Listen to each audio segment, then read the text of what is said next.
So for today's practice, I would recommend a mat and that you do it lying down. Now, I will get down on the mat and demonstrate, but to be honest, there's not going to be very much to see at all. So the important thing is that you find a comfortable lying down position. And a lot of what we'll be doing today is visualization. And visualizing in particular our spine. So if you have the opportunity now to press pause and go and Google an image of the spine so that you can see every single vertebrae. And maybe you'll notice that each vertebra has a slightly different shape and a slightly different size. And what we're going to be visualizing today is imagining how the movement at the very top of the spine, we're going to be doing a movement we've done a few times already this week of moving our head, but very slowly. And imagining how that would affect the first vertebrae, and then the vertebrae just below that, and then the vertebrae just below that again. And on and on and on and on and on to eventually just the coccyx or the sacrum, or how the sacrum interacts with the two sides of the hip bone or the hip bones. But as I say, it is more visualization. And what I'd like for you to do is hit pause, come and find your comfortable position, and then you can hit play again and just be guided by the sensations in your body and the sort of mental picture that you can create of what might be happening through the entire length of the spine. So come and find your comfortable resting down position.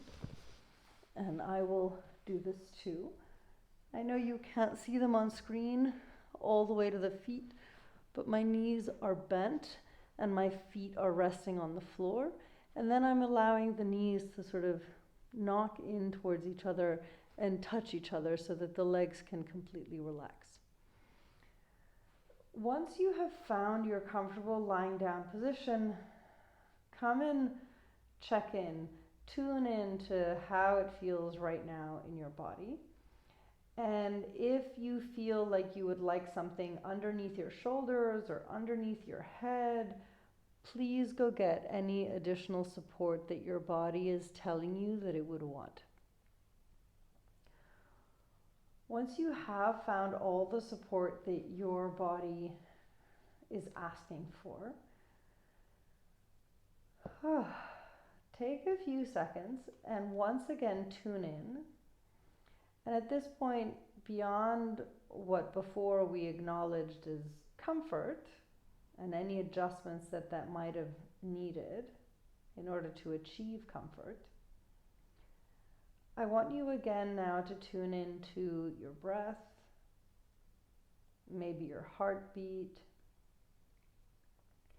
Again, noticing what is the bodily level of calm or agitation or excitement, or if you're gauging from low levels of nervous system activation to high levels of nervous system activation, where in that spectrum are you feeling today?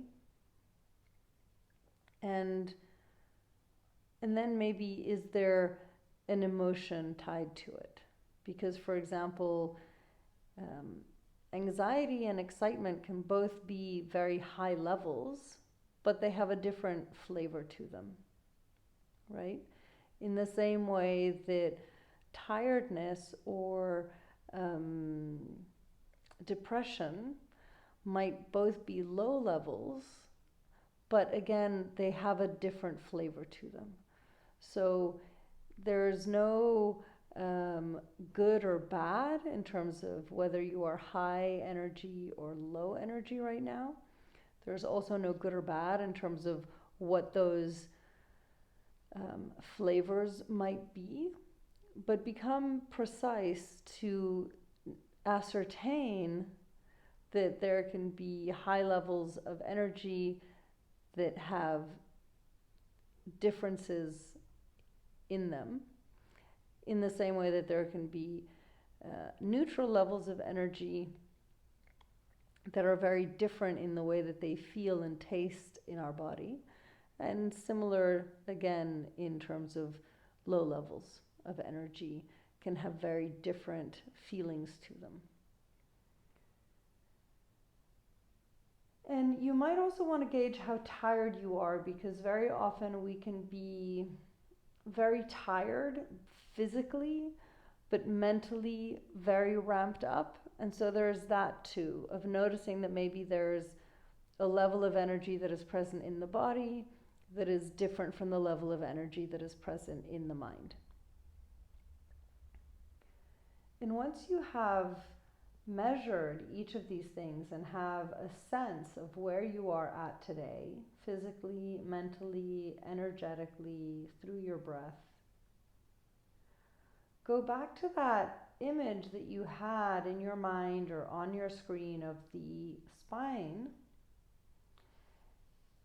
and imagine that the head becomes a little bit heavier on one side. And as the head rolls to that side, how does the movement of the head impact the movement of the first spine? Sorry, I should say the first vertebrae of the spine. And as the head keeps moving, how does the movement of the first vertebrae impact the second, which in turn will impact the third and the fourth, and on and on and on. And as I say, it's just a visualization. I might be feeling something. That feeling will feed into my visualization. I might be visualizing something which will feed into what I'm feeling. And when the head reaches its maximum point, you're not forcing it, but where does the head arrive at naturally? And then can I slowly bring the head back to center? And as I imagine the movement being one vertebrae at a time, and how the movement of one vertebrae impacts the vertebrae above it and below it, can I use that image to notice how I feel in the body?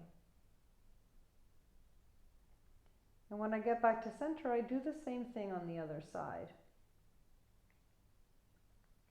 So as the head begins to turn in the other direction, I'm imagining how the weight of the head is going to pull or drag the first vertebrae, which in turn will drag the second vertebrae, which in turn will drag the third vertebrae, and on and on and on, maybe all the way down to the sacrum.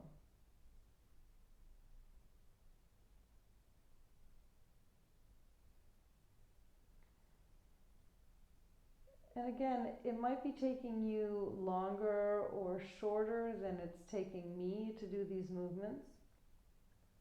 But wherever the head naturally arrives at, without pushing, without straining, without effort, that is the point at which I slowly allow the head to come back to center.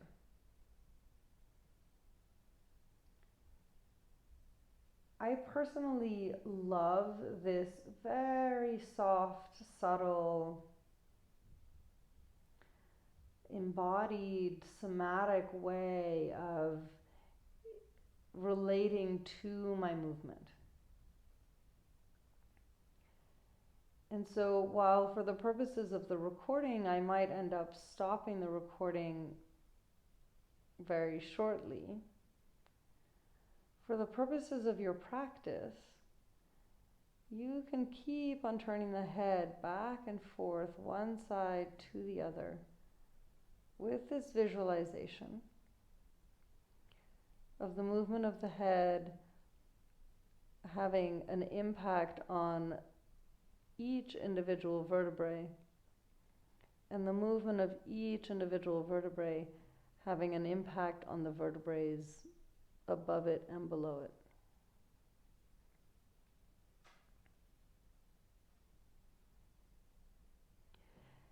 And again, notice that the movement that we're doing, while it might be very small and in some respects very local in terms of what can be seen on the outside to be moving, on the inside, the movement of the single vertebrae that I am imagining pretty much tracks with where my vagus nerve passes. And so the slow movement might have an impact on my breath, and the slow breathing might have an impact on my heartbeat. And the visualization might allow me to connect with the movement of the spine deep below the belly in the viscera, around behind the digestive tract.